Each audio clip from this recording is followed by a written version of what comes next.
Shalom,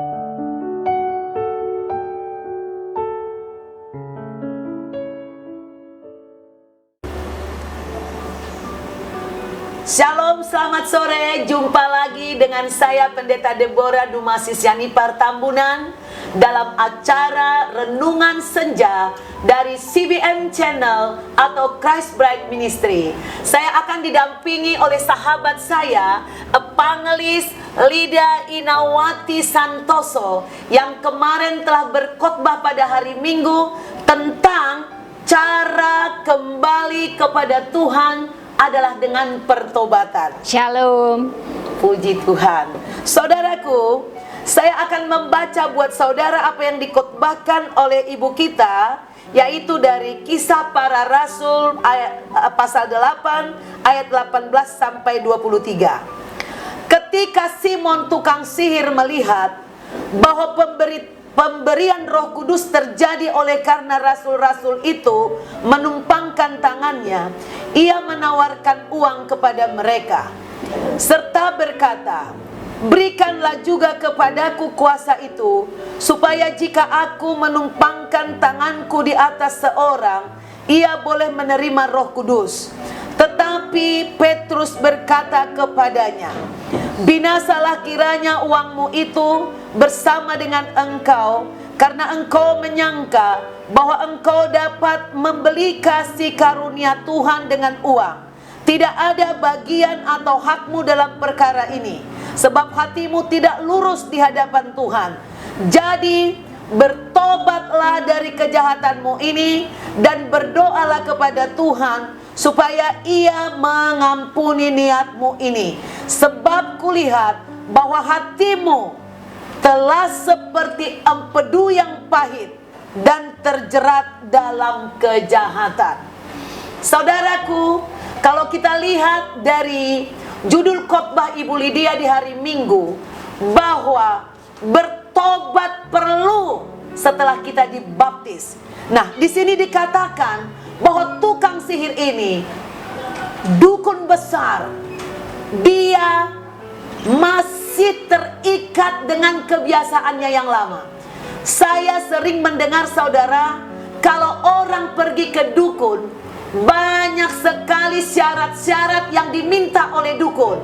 Kadang minta kembang 7 rupa, kepala anjing hitam, kucing hitam, ayam hitam. Pokoknya banyak sekali saudaraku.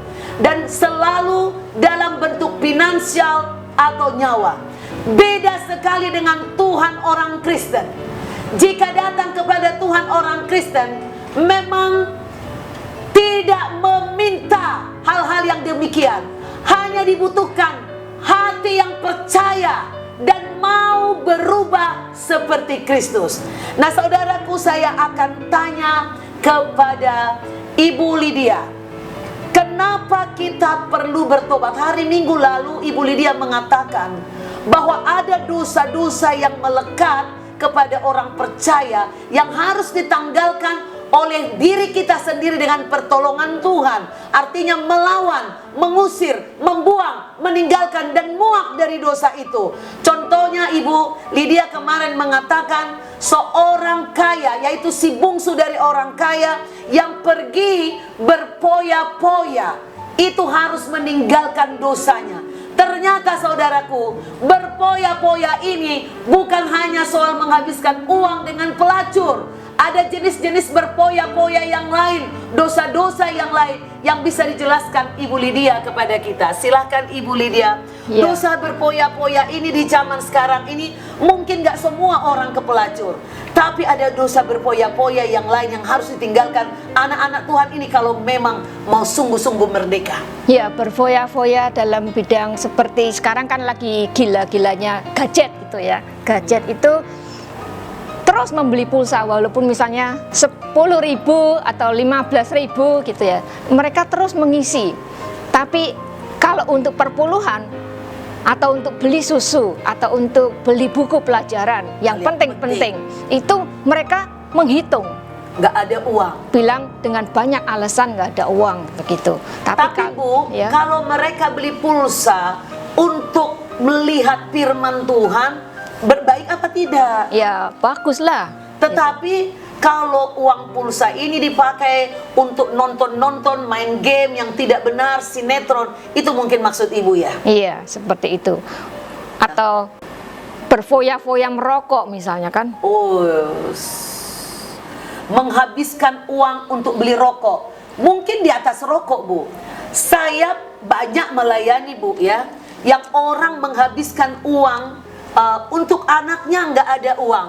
Tapi kalau dia sudah terikat narkoba, mereka terikat dengan hobi-hobi yang kadang menghabiskan uang. Misalnya bukan salah ya, kalau banyak uang kita terus kita ikut biker tuh naik motor ke sana kemari, anaknya ditelantarkan. Ini juga berpoya-poya, saudaraku.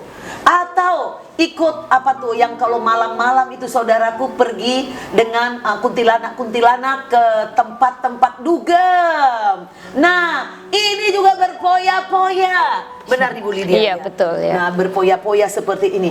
Terus Ibu kemarin ngomong lagi, ada banyak lekatan seksual, kemudian hati yang tidak puas, hati yang sombong, hati tidak puas. Seperti apa kira-kira hati yang tidak puas ini? Maksudnya nggak bersyukur apa bagaimana nih, Bu?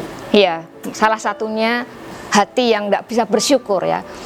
Udah diberkati oleh Tuhan, mungkin suaminya ada pekerjaan, tetapi walaupun ini nggak cukup ya, karena mungkin ada pengurangan masa COVID ini ya, jadi nggak cukup. Kemudian melihat tetangganya lebih lagi, lalu timbullah suatu hati yang iri atau apa, jadi membandingkan.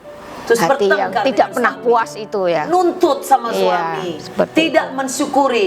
Kenapa kita harus mensyukuri orang tadinya gaji misalnya 10 juta sekarang tinggal 5 juta karena WFH ya? Iya. Nah, kita harusnya bersyukur seperti ini. Aduh, puji Tuhan masih gajian. Walaupun tadinya 10 juta sekarang 5 juta, bersyukur masih terima. Enak kalau masih 5 juta. Ada orang, ya ampun, bagaimana saya mau bersyukur. Dulu gajian, sekarang saya benar-benar di PHK. Saudara masih bisa bersyukur, puji Tuhan masih bisa sehat. Saudaraku, bahkan yang luar biasanya, walaupun kini keadaan pemerintah, jangan kita kutuki pemerintah, saudaraku. Puji Tuhan pemerintah masih bisa menggerakkan bantuan, memberikan beras atau apalah kepada masyarakat yang membutuhkan, saudaraku. Artinya banyak poin-poin yang bisa kita pikirkan supaya hati kita ini puas, hati kita ini bersyukur. Ada lagi satu, Bu. Ibu begitu mantap kemarin ngomong soal dosa tentang mengkambing hitamkan. Ini memang jarang ini disebutkan orang dosa mengkambing hitamkan. Seperti apa itu, Bu? Ibu lihat di dalam masyarakat sekarang ini. Iya, secara nggak disadari ya, orang sering mengatakan gara-gara suaminya yang salah, atau gara-gara pemerintah yang kurang cepat di dalam menangani, gara-gara anak yang bikin rewel, dan lain sebagainya. Semuanya yang bisa menutupi sesungguhnya kelemahannya dia. Sesungguhnya dia itu bisa punya kreatif sendiri tanpa tergantung dengan orang lain, seperti begitu. Oh, begitu. Saudaraku, akibat pandemi ini banyak sekali masalah yang timbul dalam masyarakat, dalam rumah tangga, khususnya kehilangan pekerjaan dan ketidakadaan pemasukan atau penghasilan secara finansial. Saudara, maksudnya nggak usah mengkambing hitamkan siapapun. Jika saudara bertobat, berdoa, datang kepada Tuhan dan mau bekerja apa saja, mungkin dari pekerjaan yang kelihatan rendah, Tuhan sedang membawa saudara kepada berkat yang lebih besar. Nah, itu sebabnya dikatakan di sini yang terakhir, saudaraku, kata Filipus kepada tukang sihir si Simon itu, bahwa hatimu telah seperti empedu yang pahit dan terjerat dalam kejahatan. Nah, itu saudaraku, dosa-dosa yang disebutkan yang sudah dibahas tadi, itulah yang membuat dia hatinya seperti empedu yang pahit, dan itu bisa dibereskan dengan datang kepada Tuhan. Percayalah, hati yang pahit bisa dirubah Tuhan menjadi manis. Datanglah kepada Tuhan. Saudaraku, darah Yesus sudah dicurahkan untuk kepahitan-kepahitan saudara. Jika saudara merasa diberkati pada hari ini dengan firman ini, Jangan lupa tonton lagi besok, masih kita bersambung di acara Renungan Senja, acara yang sama pada waktu yang sama pukul 5 sore. Dalam acara Renungan Senja, saudara tonton di YouTube, saudara like, saudara subscribe, yang belum subscribe, saudara komen dan share-lah ke banyak orang supaya saudara memiliki bagian dalam memberitakan Injil. Tuhan Yesus berkati, sampai jumpa besok sore. Shalom. God bless you.